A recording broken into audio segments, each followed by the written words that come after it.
Ken Carson, back with another album. Now to do an album review of More Chaos. This is coming after a great Chaos in 2024 by Ken Carson. And I think overall that album was a success for him as far as the music go and as far as the visuals, right? Ken Carson is not necessarily a mainstream rapper, but he's also not an underground rapper. He's kind of like this weird in between because the sound just cannot be mainstream just based on how distorted, experimental, and everything the 808s are.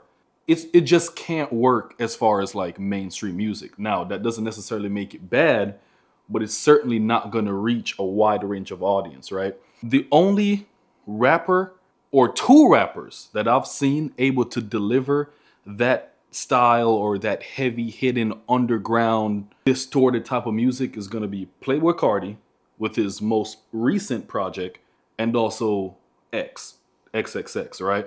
I can't name anybody else, or probably even Ski Mask, right?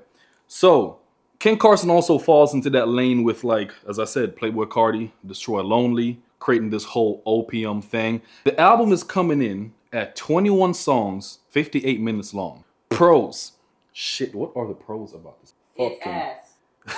Give me a second, because I know there got to be some pros about. What did I like about the album?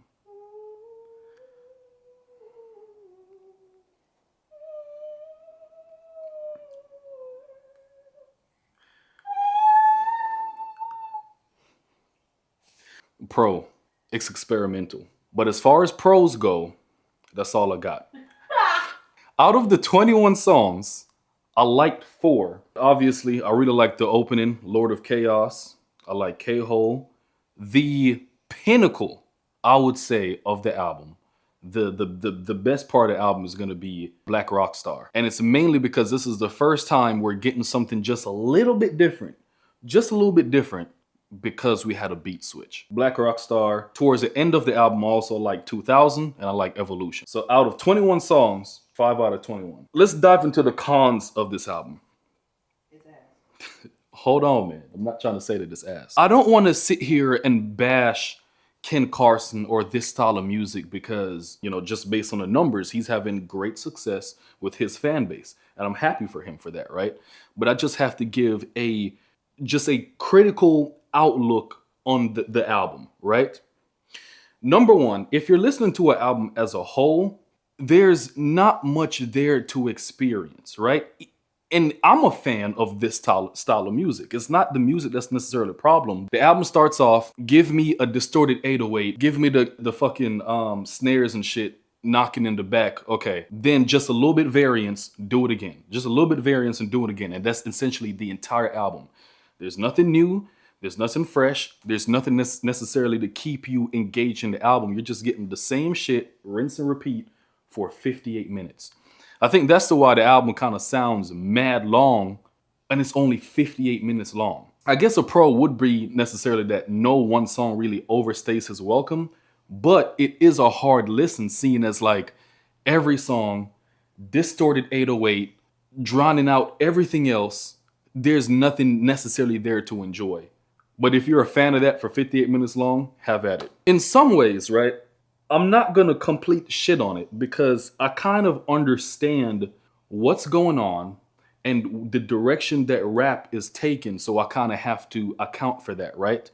We're in that era of music to where I don't necessarily think every year going forward, we're going to get less and less artists that are going to create cohesive projects to where every song either one blends into each other or references another track or creates a world or a story, right?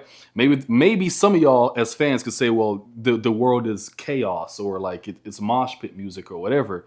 I still think there's something there to be done, right?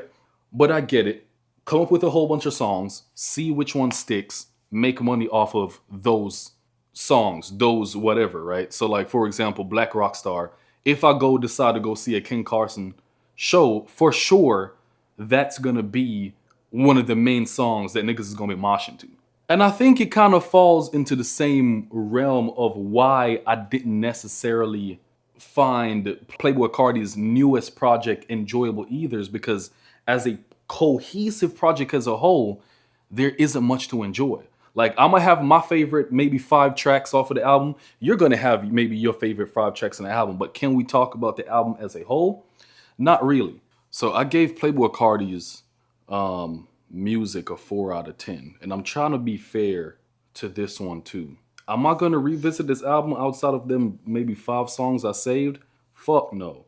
But to be fair, no, fuck it, man. Ain't no being fair, right? This shit, it's pretty bad, man. I'm gonna have to give it a 3 out of 10.